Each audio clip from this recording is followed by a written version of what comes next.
I started off my miniature with a bright primer and then moved on to my base coat of Citadel's Warpstone Glow. Now you see me using an airbrush here. You don't have to use an airbrush, although I do find Warpstone Glow doesn't apply the best, but it's a really important color for this Salamander's armor.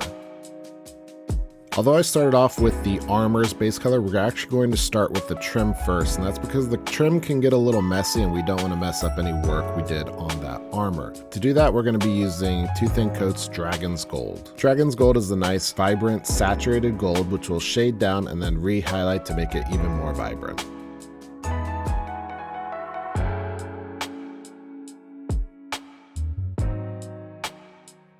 We're going to do a subtle highlight of gold mixed with silver, and that will really set the tone as we start to shade it downward. And you want to apply this towards the edges as well as the top of the golden areas like those flame patterns.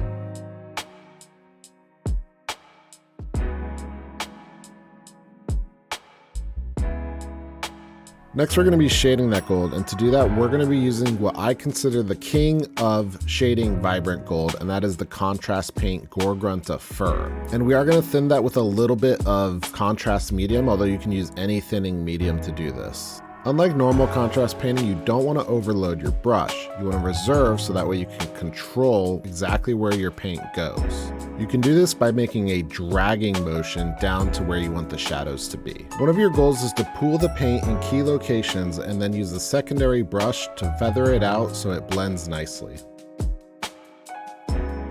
Next, you're going to be taking some Citadel Dune Bowl Brown, which will be thinned with water, and applying it to the deepest, darkest areas of that gold. Generally, this is areas with those rivets, so that way you can get them to pop once you highlight them. If you feel like you overshaded, you can start to reapply some Dragon's Gold to rebuild that gold color. However, now we're going to be moving on to a highlight, and once again we're going to be using that gold and silver combination. We're going to be hitting those same key locations such as the top of the flames as well as the edges of the armor.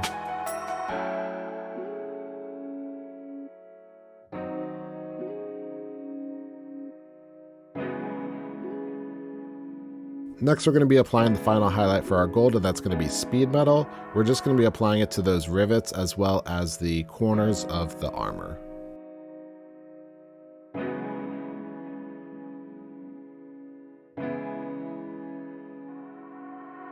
We're going to return to the armor, and to do that, we're going to shade it with a thinned down Two Thin Coat's Cuirass Leather, and you want to thin it down so much that it becomes a glaze. As you can see earlier, I did a thumb check, which is always good to know your consistency of the paint. If your paint is too thick here, it's going to turn your armor brown, and we don't want that. We just want it to shade that green color.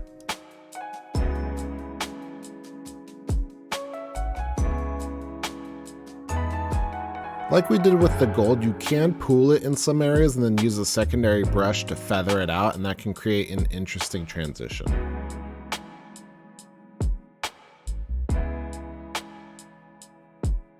After that, we're going to do a final shade, and that's going to be Reaper's Red Brick, and we're only going to apply it to the very deepest crevices. That very dark reddish color is going to do a lot in terms of contrasting with our green and make it really pop.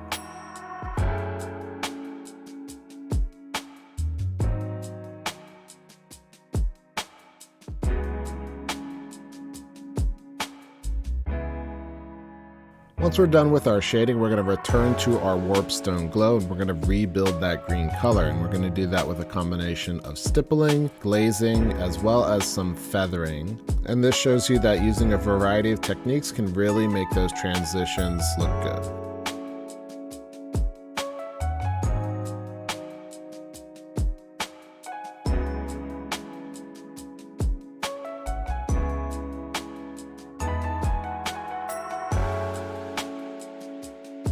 Next, we're going to move on to our first highlight for this green, and for that we're going to be using Moot Green. We're going to be applying some edge highlights as well as stippling towards those edge highlights to give you a transition.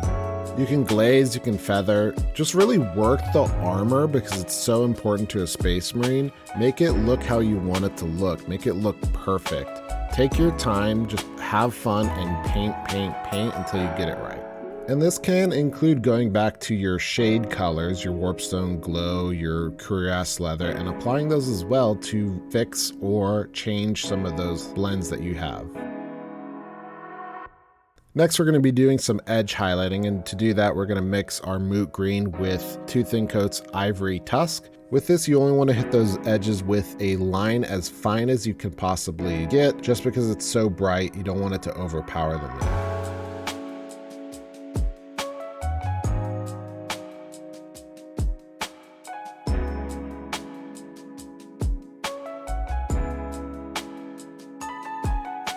Finally, we're going to finish our highlighting with the same mixture. However, we're going to have a lot more of that ivory tusk in there. And you're just going to do little dots on the corners to accentuate the armor.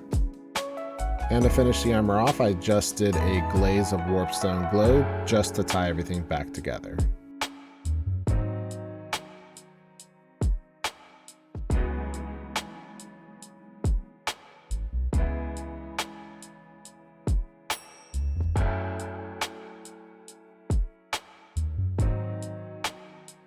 Next, we're going to be moving on to the Salamander scale cloak, and we're going to be doing all the harder, scalier areas in Citadel's Screamer Pink. Next, we're going to base coat all of the fleshier parts of that cloak with P3 Thornwood Green.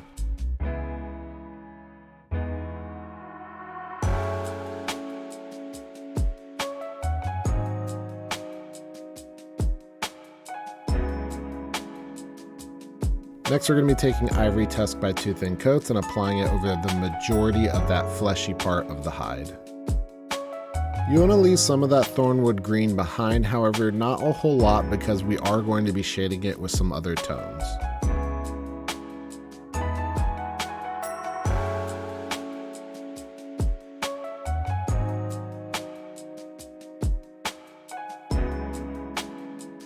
Next, we're going to be shading it with, and the 40k fans are going to hate me for the rest of time because I'm going to mispronounce this, but Citadel's Gilliman Flesh contrast paint, and we're going to thin it down and apply it over the entirety of that fleshy hide area.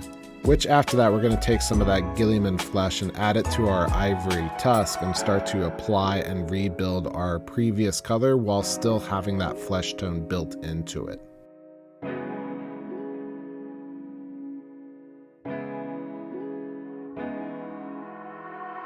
Next, we're going to be reapplying that pure ivory tusk, and as I blend it, I'm going to be using stippling to make a texture. That way it'll look like a hide.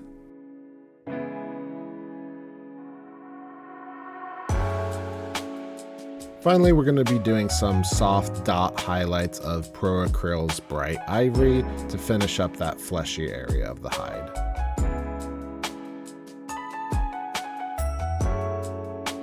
Now we're going to return to the scalier portion of the hide, and we're going to shade that all over with Agrax Earthshade.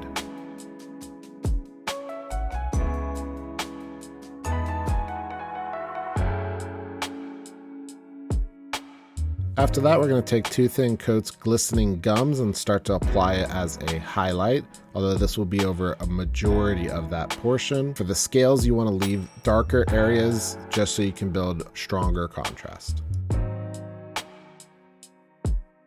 Then we're going to highlight just the scales with a mixture of our Glistening Gums with 2 thin coats Cyber Pink. We're only going to do the scales because it'll change the color a little bit with that pink and make it a little bit more separated from the rest of the scaly hide. After that, we're going to be doing a final highlight by taking our Glistening Gums and mixing it with some Ice Yellow and applying it conservatively across the edges of the hide as well as the spikes.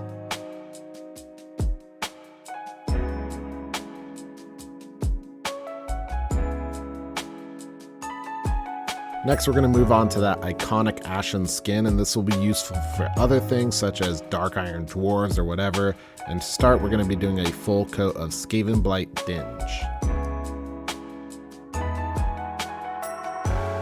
We're then going to take AK 3rd Gen's Black Red, thin it down so that it makes a nice wash consistency, and we're going to apply it towards the skin to give some warmth to it. You will apply it all over, but you really want to focus it towards the interior of the face. Vulkan has this scar, so we're going to take a flesh tone, water it down really well, and then apply it in towards those crevices of the scar. Afterwards, we'll thin down some magenta just as much and just apply it in there with that flesh tone.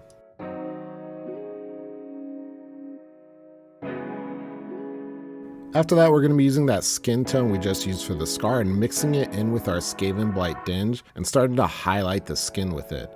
It might look a little bit rough and too much of a contrast as you paint it, but that's okay. Like you did with the armor, you can just work more paint in to make your blend stronger. You can go back to that red-black, you can go back to your pure Skaven Blight Dinge and just paint it. Just be careful, you want your paint to be thin so that way you don't create any physical texture by overworking the miniature.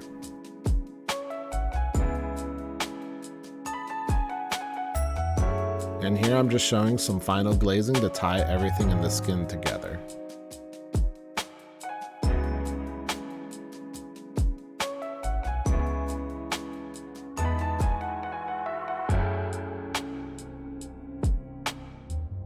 And here he is, Vulkan Hestan, all completed, and I'm really happy with this miniature. I love salamanders. I was originally going to do salamanders for the Horus Heresy, but I really didn't like how little support this amazing chapter got from Games Workshop. They didn't really have a whole lot of miniatures like some of the other chapters did, and that was a bit of a bummer. But I am rambling. I didn't get to show you all of the miniature, but I did get some of those important parts of a salamander, being the armor, the gold, as well as the hide and the iconic skin.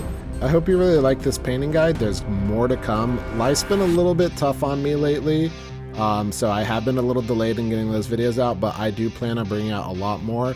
I hope you all stay tuned to watch them. I hope you like, subscribe, leave comments down below. All of those are really great for me, and I will catch you in the next one.